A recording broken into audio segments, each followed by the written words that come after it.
Assalamualaikum. Siapa dah masuk, bagi tahu tuan-tuan berada di mana dan tempat di tuan-tuan clear ataupun tidak. Sebentar lagi kita start. Kita tunggu kawan-kawan kita masuk sebentar. Tuan-tuan tolong share dan kalau ada yang tuan-tuan saudara mara ke siapa-siapa yang janji nak join kelas kita hari ni, tuan-tuan boleh text dia lah. Sekejap lagi kita start insyaAllah.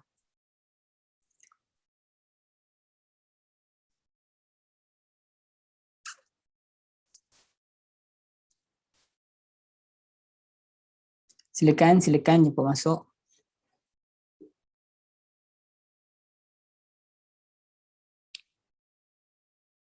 Silakan jemput masuk. Siapa yang dah masuk tolong tolong share di Facebook masing-masing. InsyaAllah kita akan mulakan pengajian kita sebentar lagi. Siapa yang dah masuk tolong beritahu tuan-tuan berada di mana ya, dan tempat tuan-tuan clear ataupun tidak. Silakan.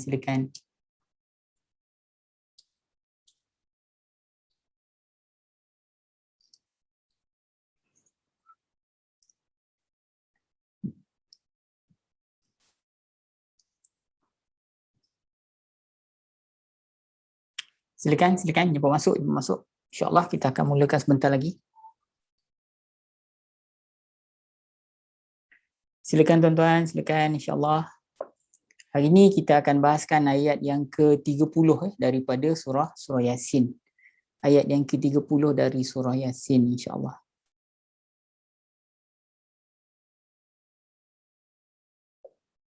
Silakan tuan-tuan, silakan.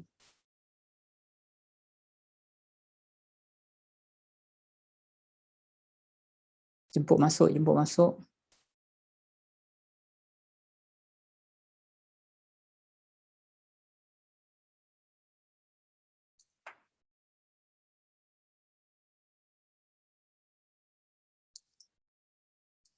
Silakan tuan-tuan, siapa yang belum share, siapa yang baru masuk tolong share.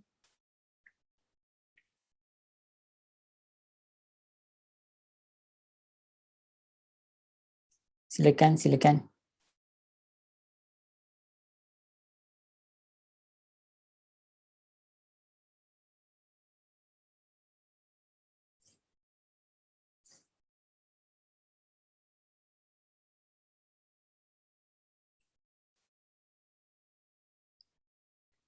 Silakan tuan-tuan. Siapa yang belum share tolong share. Siapa yang ada janji dengan sesiapa untuk join kelas bagi tahu tolong text kat dia. Bagi tahu Ustaz Nasar dah ready tu.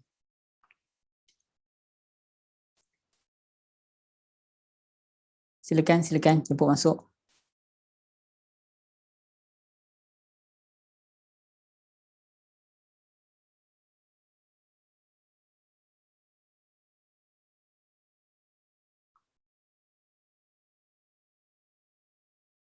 Silakan tuan-tuan, silakan.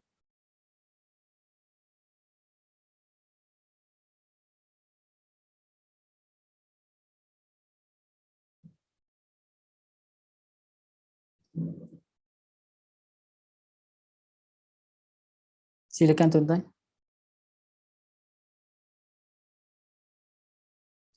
Hari ini kita bahaskan ayat yang ke-30 daripada surah Yasin.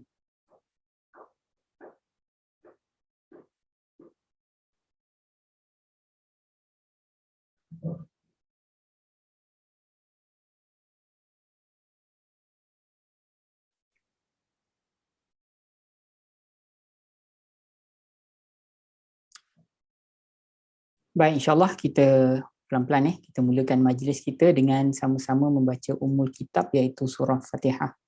Al-Fatihah. A'udzubillahi minasyaitonirrajim. Bismillahirrahmanirrahim. Alhamdulillahi rabbil alamin arrahmanir rahim maliki yaumiddin iyyaka na'budu wa iyyaka nasta'in ihdinas siratal mustaqim siratal ladzina an'amta 'alaihim ghairil maghdubi 'alaihim waladdallin. Amin. A'udzubillahi minasyaitonirrajim. Bismillahirrahmanirrahim.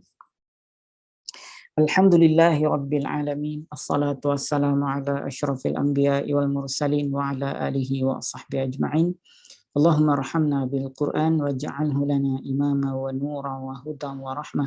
اللهم ذكرنا منه ما نسينا وعلمنا منه ما جهلنا وارزقنا تلاوته آناء الليل وأطراف النهار واجعله لنا حجة يا رب العالمين.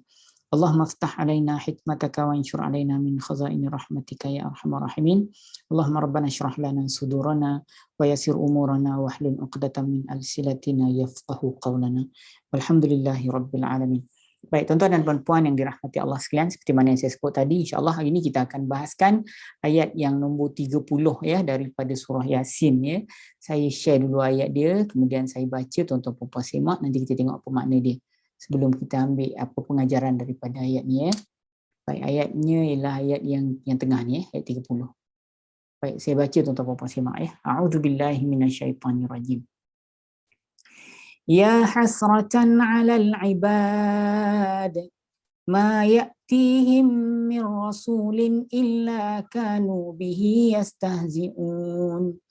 Ya hasratan 'alal 'ibad, ya hasratan 'alal 'ibad ma ya'tihim min rasulin illa kanu bihi yastahzi'un. Cuba kita tengok makna ayat ni dulu tuan-tuan ya. Makna dia dulu ya. Okey.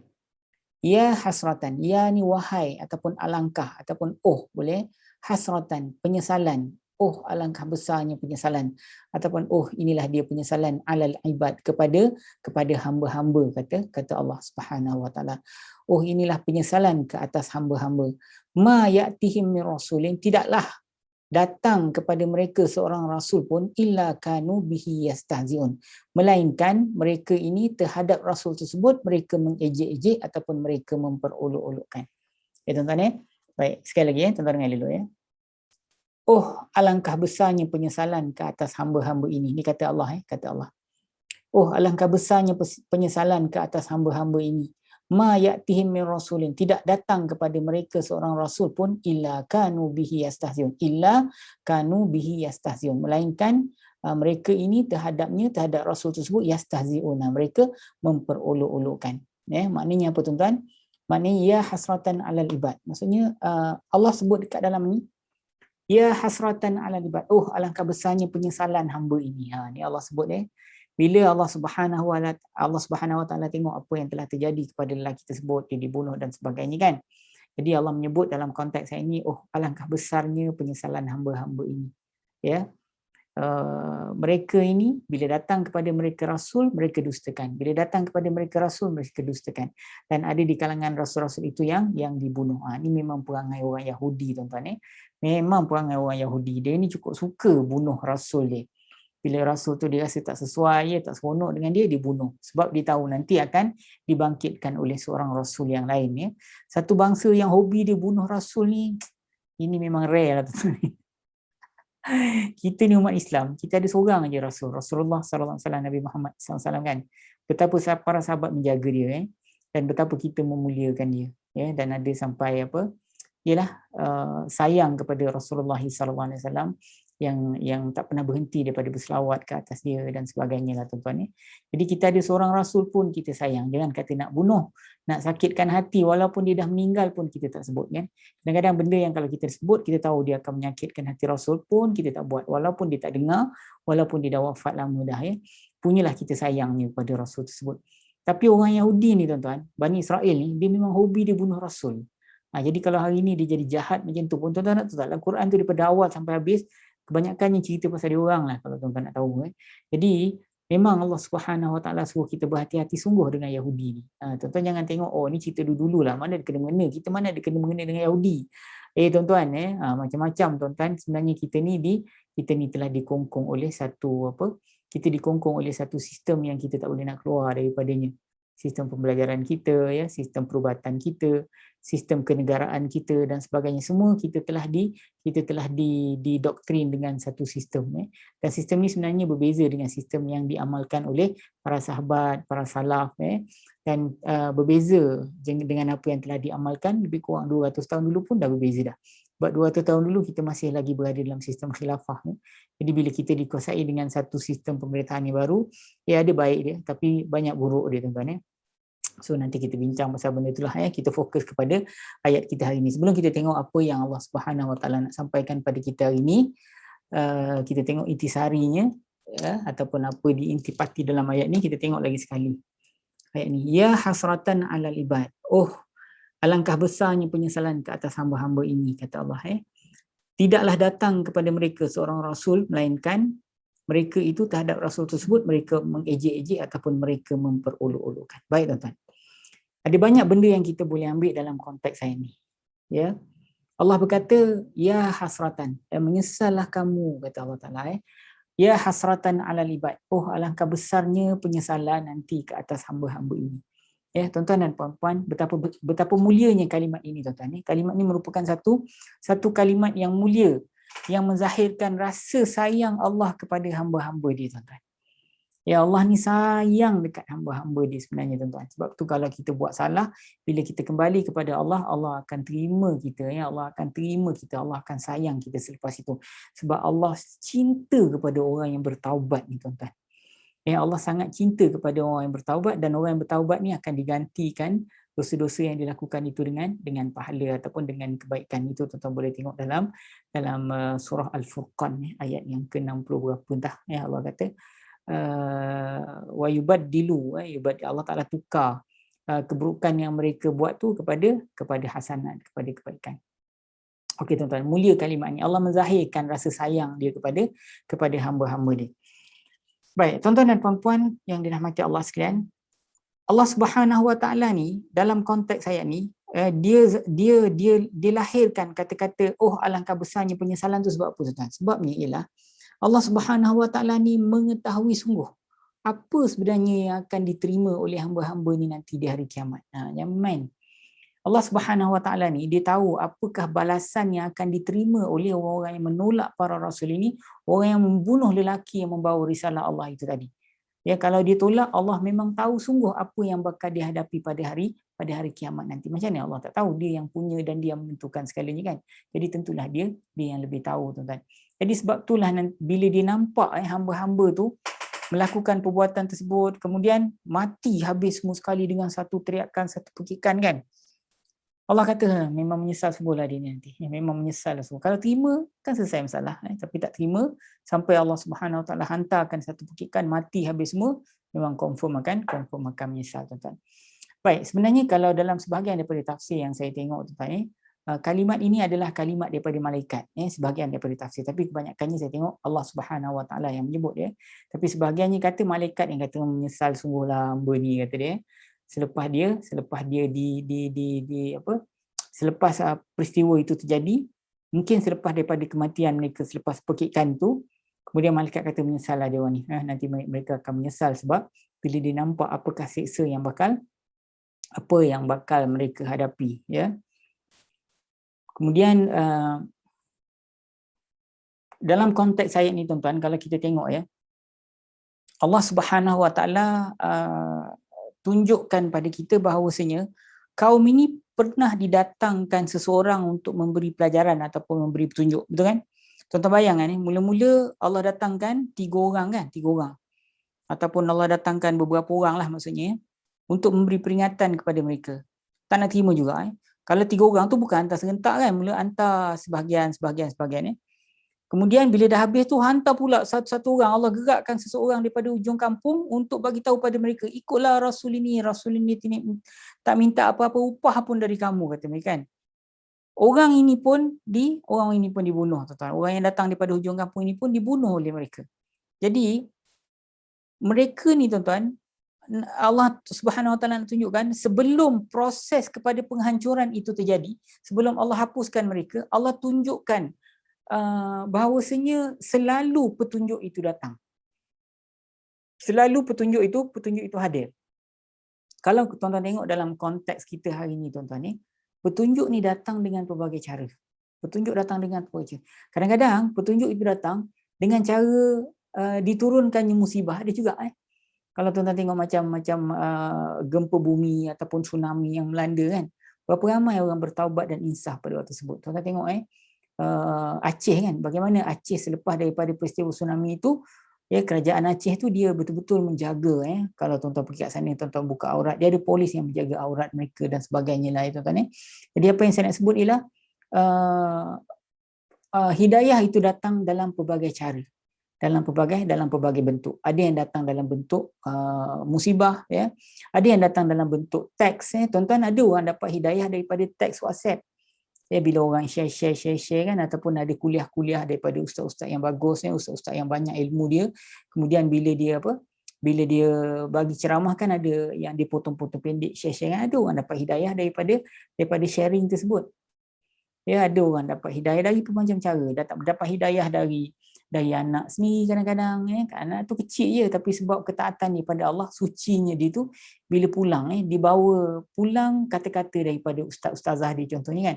Jadi bila mak bapak ni dengar, Allah buka hati. Jadi Allah ni tuan-tuan, dia hantar hidayah kepada kita ni dengan pelbagai cara. Sama ada kita nak terima ataupun tidak. Jadi kalau tuan-tuan tengok dalam konteks itu, sebelum Allah Subhanahu Wa Taala hantarkan suara petir yang mematikan mereka semua, berapa kali Allah Subhanahu Wa Taala cuba menghantar signal kepada mereka. Hidayah itu datang dalam pelbagai dan beberapa kali, tapi akhirnya mereka tolak. Mereka tetap enggan untuk menerima apa yang dibawa oleh rasul-rasul tersebut, ya. Okey.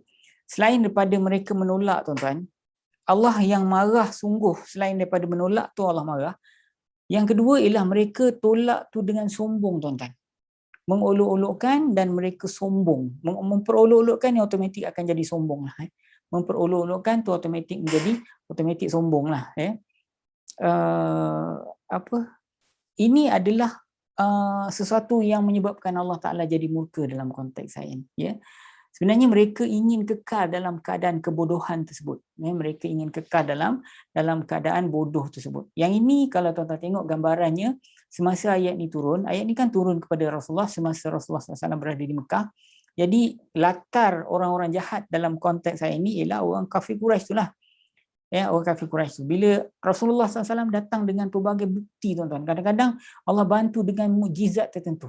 Tapi mereka masih menolak. Kadang-kadang diminta untuk ditunjukkan sesuatu.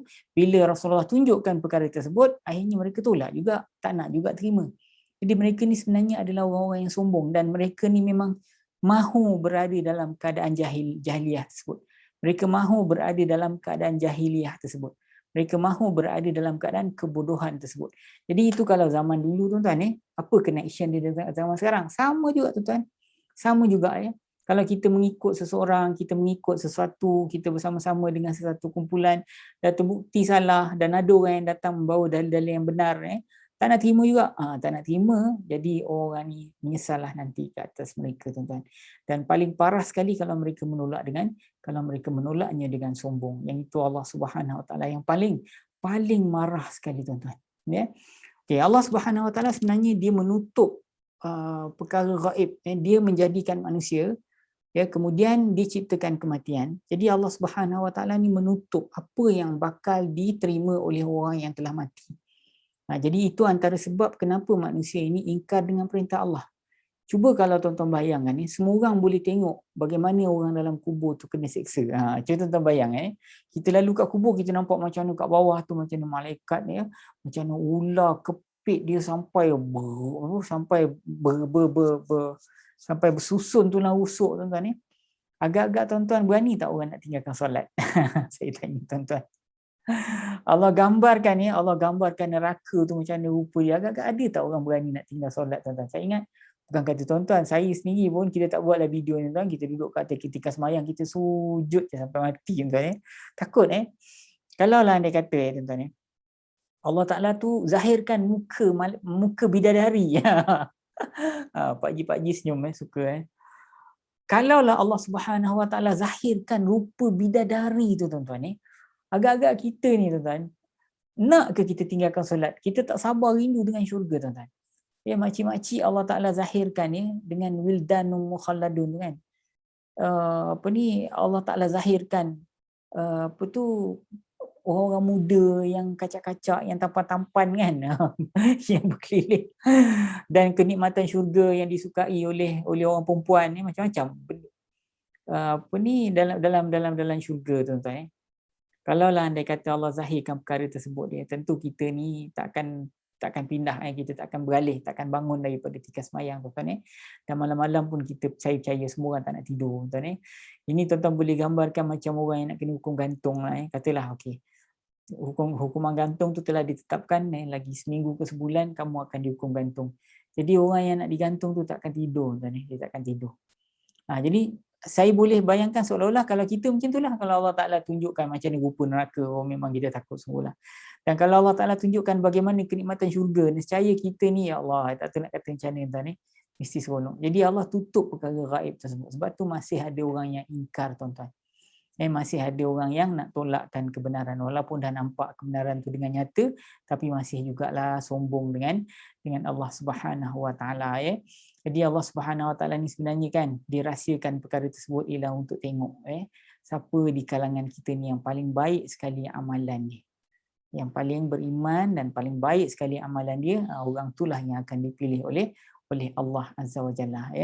Baik tuan-tuan, sebenarnya dalam konteks saya ini, sebenarnya benda ni saya nak bawa di hujung, tapi tak apalah, kita tak payahlah bawa di hujung, sekarang aja sudahlah. Sebenarnya dalam konteks saya ini, tuan-tuan, Allah Ta'ala ni antara benda yang Allah Ta'ala nak zahirkan ialah kemarahan dia kepada orang yang sombong sebenarnya. Sombong dan tolak kebenaran. Mereka memperolok-olokkan para rasul itu, automatik mereka menjadi orang yang sombong. So tuan-tuan, kita tengok apa yang kita boleh ambil dalam konteks ayat ini. Ayat yang ke-30 daripada surah Yasin. Alright. Ya hasratan 'alal ibad. Ya hasratan 'alal ibad. Wahai ataupun alangkah besarnya penyesalan ke atas hamba-hamba. Okey, ya ni merupakan kalimat haraf, tuan-tuan. Ya merupakan kalimat haraf dan dia merupakan kalimat haraf Dia merupakan kalimat haraf seru. Harfun nida. Kalau tuan-tuan tengok dalam diagram tuan-tuan yang kedua, tuan-tuan dah download ke belum ni diagram ni? Tuan-tuan download diagram ni di www.ustaznasar.com. Okey. Dia merupakan haraf seru. Mana haraf seru? Haraf seru. Ni haraf seru. Dia ada dekat ya. Ya. Ya, kadang-kadang ya ayuha. Dia masuk dalam kelompok kalimat haraf. Dia merupakan haraf seru. Kemudian kalimat hasratan. Hasratan ni maksudnya ialah penyesalan. Baik. Ini merupakan kalimat isim. Dia ni ialah isim biasa. Tuan-tuan jangan salah sangka. Ustaz, penyesalan tu kan kalimat perbuatan, bukan? Sebab tu kalau kita belajar bahasa Arab, dia ada dua cara untuk kita kenali sama ada kalimat tu isim atau fi'il atau haraf. Tuan-tuan tengok kan ada tanda isim kat sini, dia ada tanwin kan. Jadi bila ada tanwin, automatik kita tahu ustaz ni bukan kalimat perbuatan, sebaliknya ini adalah merupakan kalimat isim. Tandanya ialah fathah. Tandanya ialah tanwin. Baik, persoalan dia ni isim yang ada gelaran dan fungsi ke isim biasa? Ini ialah isim biasa. Kalau isim biasa, dia berpangkat apa? Dia sedang berpangkat mansub. Kenapa mansub? Tanda mansub dia apa? Tanda mansub dia fathah. Kenapa dia mansub? Kerana dia merupakan munada. Apa dia munada? Tuan-tuan dengar, saya jelaskan. Bila tuan-tuan jumpa kalimat seruan, kalimat seru, haraf seru, ya ke, ya ayuha ke, kan, dalam bahasa Melayu, ke, wahai ke, itu kita panggil dia ialah kalimat seruan ataupun haraf seru. Jadi bila tuan-tuan jumpa haraf seru dalam Al-Quran, dia kena ada siapa yang kena seru. Yang kena seru tu kita panggil sebagai munada. Ya Ahmad, alangkah, pun haraf seru. Alangkah menyesal. Jadi dia punya munada dia ialah penyesalan. Penyesalan. Dalam konteks itu penyesalan itulah dia punya munada. Dia apa makna munada? Munada ni yang diseru. Apa yang telah diserukan? Bila ada haraf seru, biasanya dia mesti kena ada yang diserukan tersebut. So dalam konteks itu, yang diseru itu ialah hasratan, itulah. Jadi kalau dia merupakan munada ataupun yang kena seru, memang baris asas untuk munada ialah baris atas. Kalau tuan-tuan nak tahu kat mana, bila tuan-tuan belajar dengan Al-Furqan, kita akan jelaskan pada peringkat yang ketiga. Peringkat yang ketiga ni. Ni peringkat yang ketiga.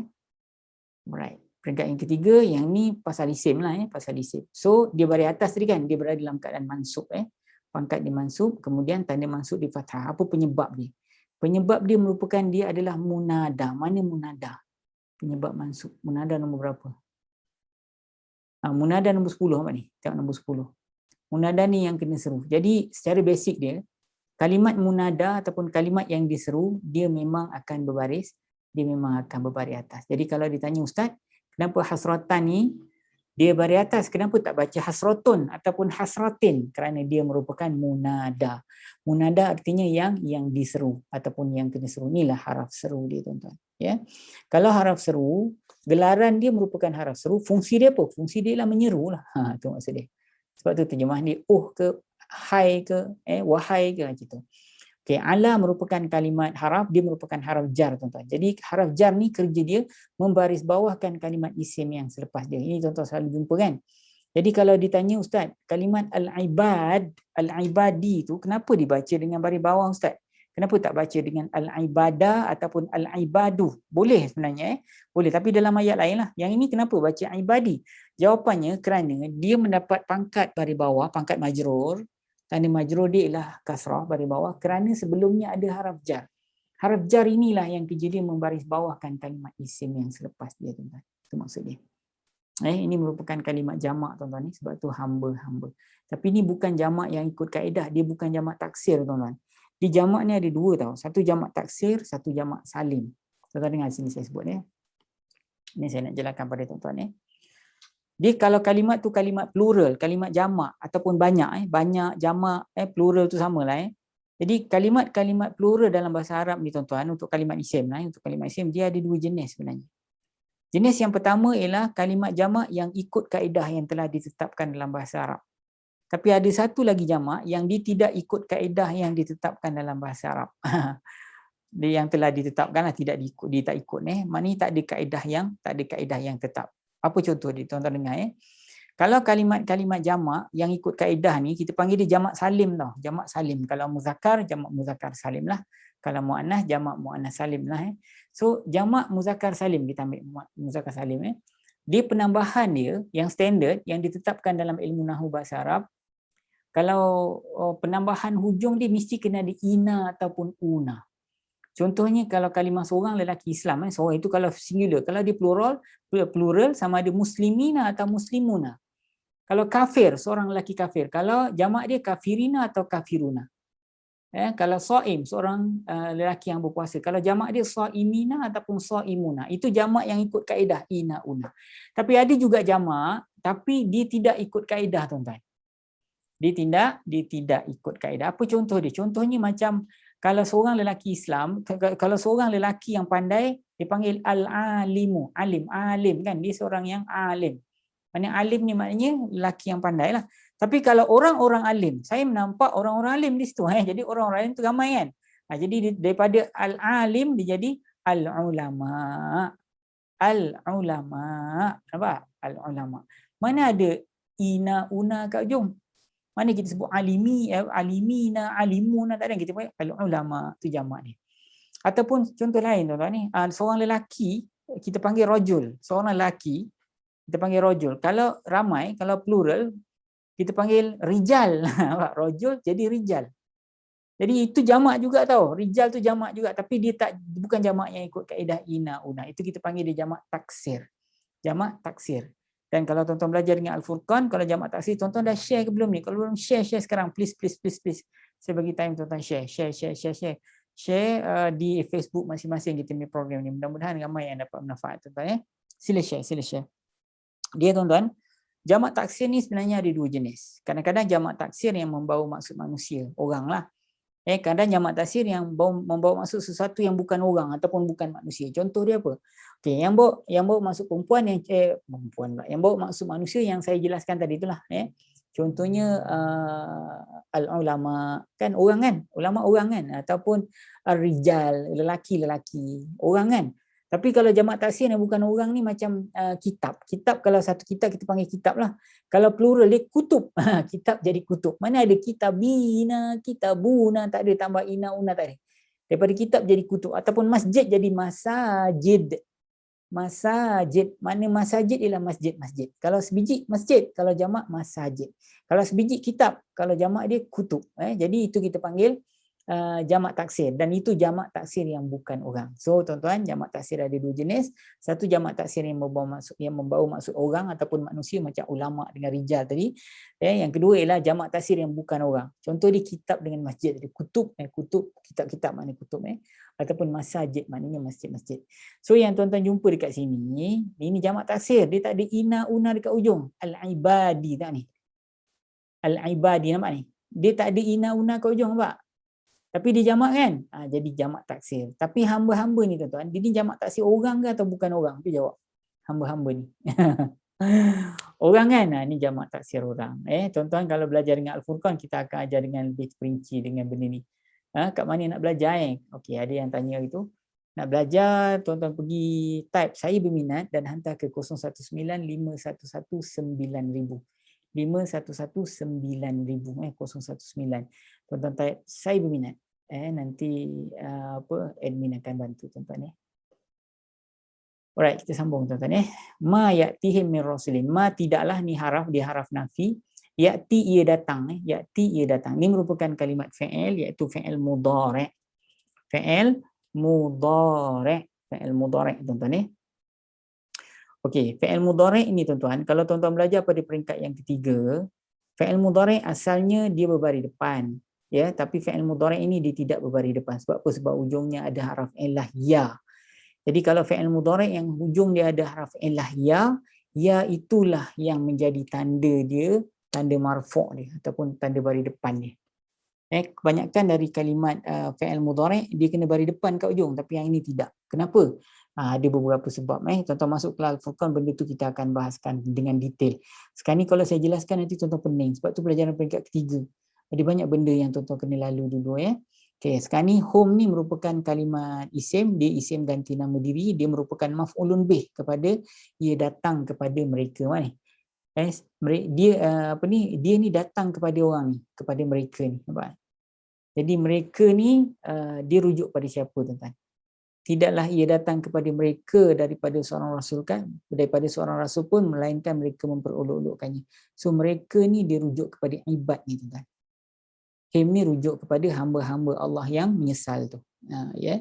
Okay, min kalimat haraf, dia merupakan haraf jar. Haraf jar tu haraf baris bawah, sebab tu rasulin lepas ni baris bawah disebabkan oleh haraf jar ni. Ustaz, apa dia selain pada min, apa haraf jar? Tuan-tuan pergi dekat diagram tuan-tuan yang pertama ni, nanti tuan-tuan akan nampak. Ni semua haraf jar ni. Ni diagram yang pertama asas bahasa Arab. Saya ambil salah satu daripada kelompok haraf, saya letakkan di sini untuk bantu tuan-tuan. Min tu ada kat sini, nampak? Min ke, bi ke, an ke, fi ke, ni selalu jumpa. Ala, fi, min, ila, bi, semua selalu yang selalu jumpa saya letak di sini. So ni semua kelompok haraf jar. Kalau tuan-tuan jumpa je haraf jar, salah satu daripada min ni, kerja dia membaris bawahkan kalimat isim yang selepas dia. Illa ni ialah haraf pengecualian ni, haraf pengecualian. Kalau tuan-tuan tengok dalam diagram yang kedua, nanti tuan-tuan akan jumpa Kanu telah adalah mereka, ni merupakan kalimat fi'il, iaitu fi'il madhi. Jadi kalau fi'il madhi ganti nama diri dekat dalam ni ialah mereka. Mereka rujuk kepada siapa? Mereka rujuk kepada ibad itu tadi, hamba-hamba yang menyesal itu. Kemudian bihi, bi haraf jar, hi-nya. Okay, nya ni rujuk kepada siapa tuan-tuan? Nya ni rujuk kepada Rasul. Tidaklah Rasul-Rasul itu datang, melainkan mereka ini terhadap Rasul tersebut ataupun terhadapnya mereka memperolok-olokkan. Nya ni rujuk kepada Rasul yang datang itu. Yastahzi'una, mereka memperolok-olokkan ataupun mereka mengejek mereka. Mereka mengejek Rasul itu, mereka mengejeknya. So ini merupakan kalimat fi'il, iaitu fi'il mudhari'. Sebab apa tak ada telah? Ganti nama diri dekat dalam ni ialah mereka. Mereka rujuk pada siapa? Mereka rujuk kepada ibad itu tadi. Hamba-hamba yang menyesal itu. Itu maksud dia. So siapa yang kena ejek tuan-tuan? Kat sini tak ada maf'ulun bih. Cuma kita boleh jawab dari sudut makna cerita tu je lah. Yastahzi'una itu, dia tidak ditulis siapa maf'ulun bih dia. Siapa yang diejek oleh mereka tidak ditulis di situ. Dari segi teknikal tak ada lah. Tapi dari segi makna, siapa yang kena ejek? Rasul itulah yang kena ejek. Dari segi makna ada. Tapi dari segi teknikal dia tak ada. So tuan-tuan, terima kasih atas perhatian. Dan tuan-tuan belum share, tolong share sekarang. Please, tolong saya share. Yang selalu share tu terima kasih lah banyak-banyak. apa ni, mudah-mudahan ramai yang dapat manfaat daripada program kita. Sekali lagi, kalau tuan-tuan belum download kita punya kamus, pergi ke www.ustaznasar.com. Di situ tuan-tuan boleh download dengan percuma 30 juzuk kita punya kamus Al-Furqan. Begitu juga dengan helaian-helaian yang selalu saya gunakan dalam program kita ni. Rugi kalau tuan-tuan tak kalau tuan-tuan tak simpan satu, sebab boleh bantu tuan-tuan untuk faham bahasa Arab Al-Quran. Tapi kalau siapa yang nak belajar dengan detail, dengan terperinci, dengan bersistematik, dengan sistematik, tuan-tuan pergilah ke 019-511-9000. 019-511-9000 dan tuan-tuan type di situ saya berminat. Nanti adalah betul kita punya admin Al-Furqan, dia akan bantu tuan-tuan untuk menyertai kelas kita, insya-Allah ya. So terima kasih tuan-tuan atas perhatian dan insya-Allah nanti kita jumpa di lain masa. Kita akan sambung lagi kita punya ayat kita seterusnya. Assalamualaikum warahmatullahi wabarakatuh.